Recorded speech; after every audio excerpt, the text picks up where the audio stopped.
जी हाँ दोस्तों, इसे ही कहते हैं ऊंट का पहाड़ के नीचे आना, और इसे ही कहते हैं डर बड़ी चीज होती है। मगर दोस्तों, ये क्या जाने कि डर से आगे जीत भी होती है। स्वागत है आप सभी का। आप देख रहे हैं द राजनीति का विशेष सेगमेंट खबर और विश्लेषण। मैं हूं जबार खान।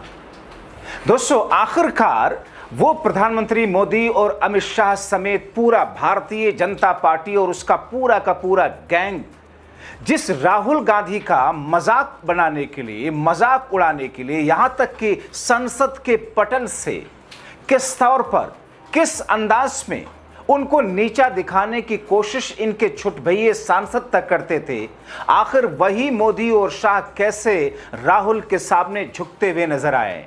आखिर वही मोदी और शाह किस तौर पर राहुल गांधी के सामने मानो गिड़गिड़ा रहे हो। क्योंकि दोस्तों, डर बड़ी चीज है। और कहा यह जाता है कि चूंकि भारतीय जनता पार्टी, भारतीय जनसंघ और उनकी मदर ऑर्गेनाइजेशन संघ दरअसल एक कायरों की जमात थी, इसीलिए दोस्तों कायर जब जब डरता है तो फिर वो अपने लालच को साइड में रखकर कोई फैसले नहीं लेता है, बल्कि वो डरता ही चला जाता है।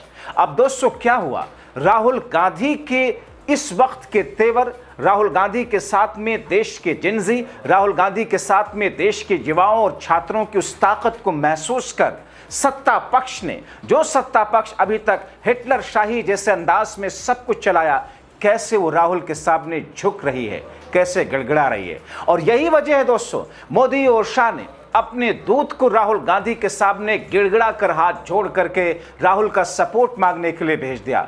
मगर राहुल गांधी ने दरवाजे से ही बैरंग लौटा दिया और यह कह दिया, जाकर कह देना कि देश हित के लिए कदम उठाओगे, राहुल खड़ा है। देश विरोध के लिए कदम उठाओगे, राहुल चलने नहीं देगा। दोस्तों, हुआ क्या है, संसद में इतने दिन बीत गए, आज 5 अगस्त हो चुका है। 13 अगस्त को यह संसद का मॉनसून सत्र खत्म हो जाएगा। यानी कि मोदी और शाह ने जिस मॉनसून सत्र को अपने उस सत्ता के शिखर को बचाए रखने के लिए जो ड्रीम प्रोजेक्ट लाने की कोशिश के में सपने देखे थे, वो सारे के सारे चकनाचूर हो गए हैं। मगर मोदी और शाह भी ये जानते हैं कि राहुल के साथ में जिंजी की ताकत है। ऐसे में राहुल के सामने झुकना ही पड़ेगा। झुकी भारतीय जनता पार्टी राहुल के सामने, झुकी ये सरकार और भेज दिया अपने दूत को, भेजा अपने कैबिनेट मंत्री को राहुल गांधी के पास में। गए कैबिनेट मंत्री किरण रिजिजू गिड़गिड़ाते हुए राहुल गांधी के पास में कि साहब बहुत हो गया, संसद चलने दीजिए, संसद में सारी बातें आपकी मानी जाएंगी, सारी चीजों पर चर्चा होगी। दोस्तों, और इन खबरों को जो कि मैं आपको बता रहा हूं, ये सिर्फ मैं ही नहीं बता रहा हूं, ये मजबूरी है दरबारी और गोदी गिद्धों की कि उन्हें भी इन खबरों को छापना पड़ रहा है। संसद में जारी गतिरोध को खत्म करने की कोशिश के तौर पर केंद्रीय संसदीय कार्य मंत्री को मोदी और शाह ने किरण रिजिजू को राहुल गांधी के पास में भेजा। राहुल गांधी और प्रियंका गांधी के साथ करीब 50 मिनट तक वो बैठे, मनाते रहे।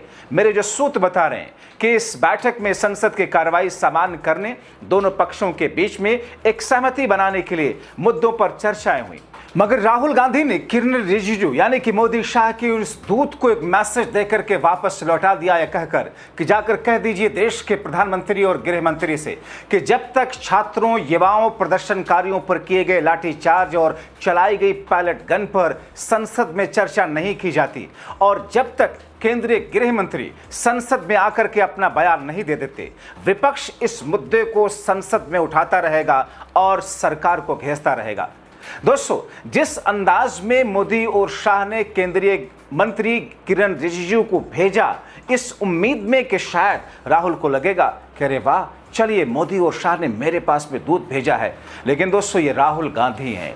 राहुल गांधी जिनके बारे में भले ही भारतीय जनता पार्टी ने किस किस तरीके से उपहास, मजाक, किस किस अंदाज में क्या कुछ नहीं करके उनकी छवि को डेंट लगाया, मगर वाकई जो देश के न्यूट्रल लोग हैं, देश के असली बुद्धिजीवी हैं, वो राहुल गांधी को, उनकी बौद्धिकता को, उनकी परिपक्वता को समझते हैं। और दोस्तों, इसीलिए राहुल गांधी ने सीना ठोक कर कहा कि इस तरीके के ऐसे कदमों से हम मानने वाले नहीं हैं। देश के हित के लिए, जेनजी के हित के लिए कदम उठाने के बजाय आपने उनके साथ में क्या किया? दोस्तों, हालांकि जो बैठक हुई, इस बैठक में कई सारे मुद्दों पर चर्चाएं हुई। इसमें प्रियंका गांधी भी शामिल थी। मेरे सूत्र बता रहे हैं कि केंद्रीय मंत्री किरण रिजिजू ने राहुल गांधी और प्रियंका गांधी से इन दोनों विधेयक पर, यानी कि जो परिसीमन बिल है, दरअसल राजा की जान जिस परिसीमन के तोते में अटकी हुई है, उसको किसी तरीके से सरकार इस मानसून सत्र में पारित कराना चाहती है, मगर अब सरकार ने उसे ठंडे बस्ते में डाल दिया। सरकार का अगला प्लान क्या है कि 15-13 अगस्त तक का ये मानसून सत्र है। 15 अगस्त खत्म होते ही 16, 17 और 18 अगस्त को 3 दिवसीय स्पेशल सेशन, विशेष सत्र संसद का बुलाया जाए। और इस विशेष सत्र में दरअसल सरकार अपनी उस ऑपरेशन परिसीमन, ऑपरेशन डिलिमिटेशन को किसी तरीके से पारित करा दे। राहुल गांधी ने तभी 2 शर्तें उन्होंने रख दी कि जब तक ये 2 शर्तें पूरी नहीं होती हैं तब तक किसी तरह की कोई बातचीत नहीं होगी। किरण रिजिजू ने डिलिमिटेशन पर चर्चा की। राहुल गांधी ने साफ कहा, सवाल ही पैदा नहीं होता जब तक अमित शाह संसद में आकर के ये सब कुछ पर जवाब नहीं देते। दरअसल दोस्तों, मौजूदा मानसून सत्र, जैसा कि मैंने आपको बताया, 13 अगस्त को खत्म हो रहा है और इसके बाद सत्रवासान, यानी कि प्रोरोगेशन जिसे कहते हैं, ये संसद का सत्र बढ़ाया नहीं जाना है।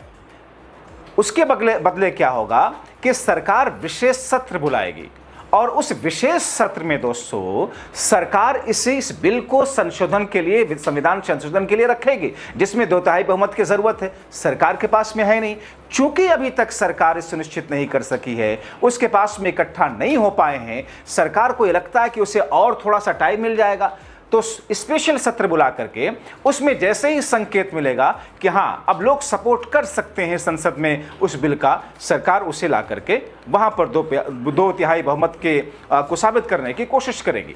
मगर सरकार की यही सबसे बड़ी भूल है, क्योंकि इस वक्त दोस्तों देश के अंदर जो हालात हैं और राजनीतिक सभी पार्टियां, चाहे वो भारतीय जनता पार्टी के सहयोगी हों या दूसरी न्यूट्रल पार्टियां हों, जो ना एनडीए में है ना इंडिया गठबंधन में, वो भी इस समय फूंक फूंक कर और सोच समझ करके कदम रख रही है। तो ऐसे में 16 अगस्त से 3 दिवसीय स्पेशल सत्र बुलाने का सपना अभी से मोदी सरकार का चकनाचूर हो रहा है। ऐसी भी खबरें हैं कि मोदी शाह भले ही संसद में आकर जेनजी पर बर्बरता पर जवाब ना दें, भले ही वो 9 दिनों से संसद से दूर हों, मगर अंदर खाने वो अपनी सत्ता बचाए रखने, आने वाले दिनों में लंबे समय तक सत्ता में बने रहने के लिए परिसीमन विधेयक को लेकर राजनीतिक दलों के साथ लगातार बातचीत कर रहे हैं। मतलब संसद में नहीं आएंगे, लेकिन अपने ऑपरेशन डिलिमिटेशन को, परिसीमन बिल को, संविधान संशोधन को पारित कराने के लिए जी तोड़ मेहनत कर रहे हैं। पिछली बार दोस्तों 16 से 18 अप्रैल तक संसद का 3 दिवसीय विशेष सत्र था, आपने देखा था, जिसमें परिसीमन संशोधन संविधान बिल, संविधान का 131वां संशोधन बिल और केंद्र शासित प्रदेश कानून संशोधन बिल पर चर्चा हुई थी। 18 अप्रैल को संविधान का 131वां संशोधन बिल पर वोटिंग भी हुई, लेकिन सरकार बिल को लोकसभा में पास नहीं करा पाई, क्योंकि इंडिया गठबंधन और राहुल गांधी ने उसकी चालाकियों के पीछे की चालाकी को समझकर धराशायी कर दिया था। अब ऐसे में सरकार पूरे तौर पर झुकने की मुद्रा में आ गई। राहुल के सामने केंद्रीय मंत्री किरण रिजिजू को भेज करके सरकार ये कहलवा रही है कि संसद में हम हर मुद्दे पर चर्चा करने के लिए तैयार हैं। अरे हर मुद्दे पर चर्चा करने के लिए तैयार हैं तो एक नोटिफिकेशन जारी कर दीजिए। लोकसभा स्पीकर एक ऑर्डर का नोटिस दे दें कि कल इतने बजे से इतने बजे तक देश के युवाओं और जेनजी के ऊपर लाठीचार्ज, छात्रों के साथ में बर्बरता की गई जो चीजें थी उस पर चर्चा होगी, मगर सरकार ये नहीं करना चाहती।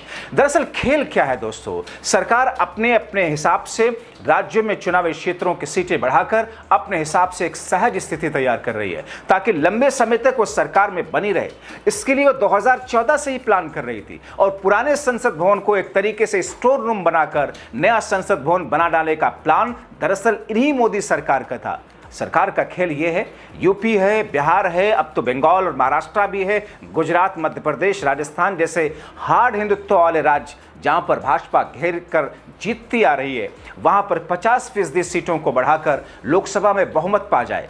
उसे दक्षिण भारत में जहां उसका खाता नहीं खुलता, वहां से उसे कोई मतलब ही ना हो। और हिंदी बेल्ट के हार्ड हिंदुत्व वाले स्टेट पर फोकस करके भाजपा यहां के लोगों को अपने झांसे में रखते हुए सरकार में बनी रहेगी, ऐसा लगता था। इसीलिए खासकर मोदी शाह के लिए परिसीमन मतलब डिलिमिटेशन का बिल सबसे अहम है। मतलब राजा की जान इसी परिसीमन के तोते में अटकी है। मगर दोस्तों, आपको सरकार की थिथोलॉजी बताते हैं, कैसे जनता को बेवकूफ बना रही है। सरकार अपने अधकचरे ज्ञान वाले, खुद को बुद्धिजीवी समझने वाले लोगों को अपने गोदी मीडिया से ये मैसेज दिलवा रही है लोगों को कि हम तो लोकसभा और देश की विधानसभा में महिलाओं को 33% रिजर्वेशन देने के लिए अहम कदम उठा रहे हैं। इसके तहत सांसदों और विधायकों की संख्या बढ़ाकर परिसीमन में जुड़े प्रावधानों वाला बिल सरकार पास कराना चाहती है। जबकि दोस्तों, असल में आपके सामने सरकार की पोल में खोलता हूं, आपने देखा पिछले सत्र से पहले सरकार ने महिला आरक्षण बिल को पारित करा लिया था। और महिला आरक्षण बिल दरअसल केंद्र की सरकार के साथ विपक्षी पार्टियां, कांग्रेस पार्टी समेत सभी पार्टियों ने खुलकर समर्थन दे दिया था, क्योंकि महिला आरक्षण बिल का मामला था। लेकिन सरकार ने बड़ी चालाकी और मक्कारी से उसमें एक क्लॉज जोड़ दिया था कि नए परिसीमन के बाद ही आरक्षण दिया जाएगा। यह चीज वो अधकचरे ज्ञान वाले पत्रकार, अधकचरे ज्ञान वाले बुद्धिजीवी जो टीवी चैनलों पर बैठते हैं और उनके गंवार टाइप के एंकर आपको नहीं बताएंगे कि सरकार ने महिला आरक्षण बिल जब विपक्ष ने सपोर्ट करके पास कराया तो उसमें क्लॉज क्यों जोड़ा कि नए परिसीमन के बाद ही इसे लागू किया जाएगा। अब जब सरकार मुश्किल में फंसी तो सरकार उस क्लॉज को हटाना चाहती जो खुद ही उसने जोड़ा था, और उस क्लॉज के संशोधन के लिए सरकार ने बड़ी चालाकी से यह परिसीमन और डिलिमिटेशन वाले बिल को क्लब कर दिया। यानी कि अगर आरक्षण बिल पारित कराने के लिए संविधान संशोधन पर विपक्ष सपोर्ट करता है तो ऑटोमेटिकली ये डिलिमिटेशन बिल संविधान संशोधन का पारित हो जाएगा। यही खेल और यही मक्कारी दरअसल केंद्र की सरकार की है। इसीलिए विपक्ष ने पिछले सत्र में इसे गिरवा दिया था।